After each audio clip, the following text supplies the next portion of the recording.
Welcome back, everybody. My name is Nick Fire, and this is another edition of Fireside Chats.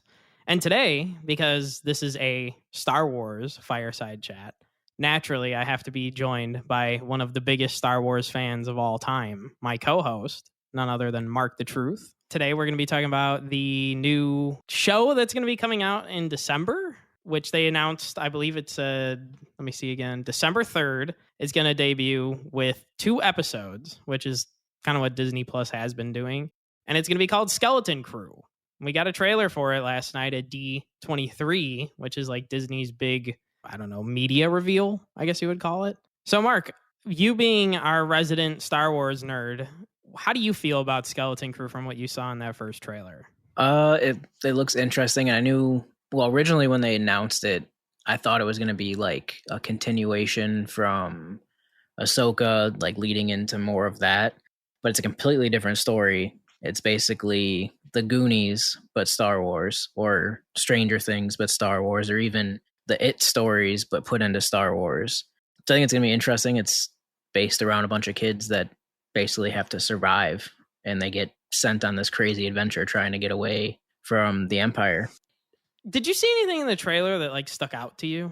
Minus the fact that there was pirates from The Mandalorian, and I believe they showed up in the Book of Boba Fett too, possibly. Other than that, nothing really stood out to me, except for the fact that one of the characters is a kid version of the guy from the Max Rebo band.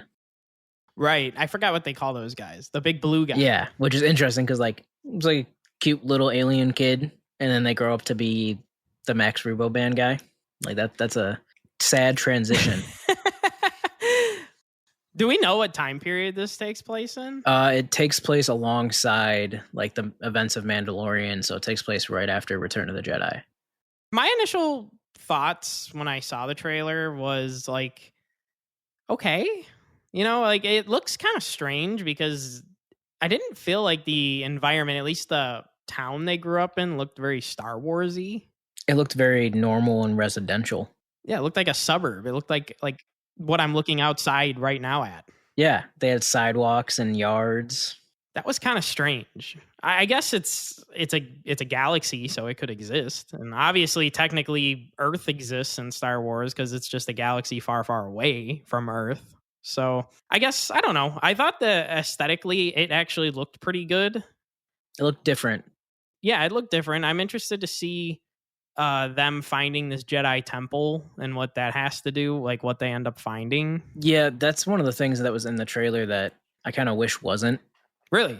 Yeah, like I feel like that's like probably going to be one of the main reasons why they get in trouble and they're being hunted by the Empire. So like I feel like that should have been left out from the trailer. Oh, I see what you mean. Okay, I thought you meant like narratively you wanted it left out. No, like just as far as like building hype for it, like everyone knows like, oh, they found a Jedi temple. Like that should have been a surprise in the show. Yeah, I could see that. I hate when they reveal too much in trailers. And then isn't Jude Law is going to be a Jedi? I don't know who he's going to play because technically Ahsoka, Luke, they're the only ones that we know of that are alive. Cal Kestis? Yeah, I mean, he could.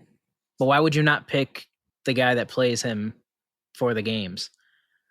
Probably because EA doesn't want them fucking up their character. Yeah, maybe. How many damn Jedi survived this Order 66? A lot of them did. Yeah.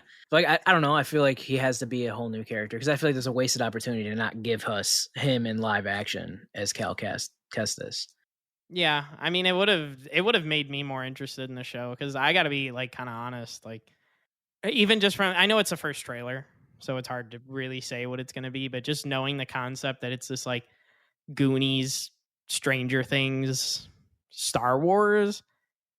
Was anybody really asking for this? I don't think so. Like, this is not...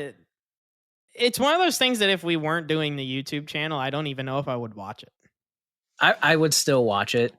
Yeah, right. But it'd be one of those things like, I don't think I'd watch it weekly. Like, I might wait a little bit till there's like 3 episodes and I can watch them at a time. I do like the fact that it's a Star Wars story that we haven't gotten. Like, it's not... I don't really think it's going to pick at characters that we know that are going to show up in it. So that's kind of new and exciting.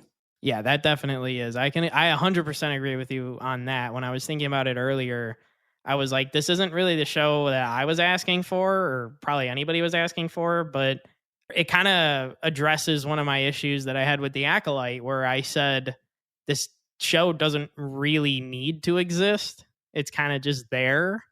Whereas Skeleton Crew is so different from anything else we've ever seen in Star Wars. It is justifying its existence by just being different. Yeah, it's a completely different story. Like, obviously, there's going to be things that they use from different shows and movies that tie into it, but it's a whole different cast of characters. There's a bunch of kids, and then the pirates that we know from the Mando show is really the only things that I've seen. I'm sure it'll have a couple surprises that they're holding off on. Oh, I'm sure that they'll throw Mando and Grogu into it just to kind of be like, all right, here's a piece of that to save your liking of Star Wars. I don't know. I'm not really interested in it so much. I'm definitely going to watch it so we can do a fire review on it. Probably not an entire podcast because I don't know if anything really that big is going to happen, though. We'll see. I mean, yeah, if something crazy happens, then that's a totally different story. But if this is only our first trailer, so first trailers usually tend to not be that great anyways. Usually final trailers tell you a lot more. Even though I'm interested in the concept of the fact that it's different from what we've seen before, I just feel like, I don't know, the budget that went into this, there's so many other things I feel like that could have been done with it. Yep, I do agree with that. Where is our Darth Maul show? Where is a Darth Vader show? Where is a KOTOR? Why is Skeleton Crew at the top of the list here? I think those are all things that Dave and John are saving for when everyone realizes and finally accepts the fact that they've shoved Star Wars so far down the totem pole that no one cares. And then that's when they'll be like, all right, we're going to do this show whether you like it or not, and we're going to save it. It could be. It could be the case. I trust John and Dave because they basically saved Star Wars from being irrelevant. But I don't know. This one's just like, I guess it's a good thing for families to watch. Yeah, it might be a good family show, kid type show. But I'm just saying that, like, when I was a kid, I didn't want to watch this shit. Okay, I wanted to watch Darth Vader and Obi-Wan going at it, or something. Obi-Wan, Qui-Gon, and Darth Maul. I wouldn't have cared about this even if I was a kid. I don't think. No, but I think it's one of those things like they know, like, you have to slowly start getting away from those characters to be the focal point of a show. Like, you can still have them appear and eventually finish the Darth Vader show and give us a Darth Maul show and KOTOR and all that. But I think it's one of those things like they're trying to build different aspects to the galaxy so they can do more. So I get it, but I don't know. It could have also easily been something that they just did animated and threw out there and been done. Right. This seems more like a short animated series or like a book even.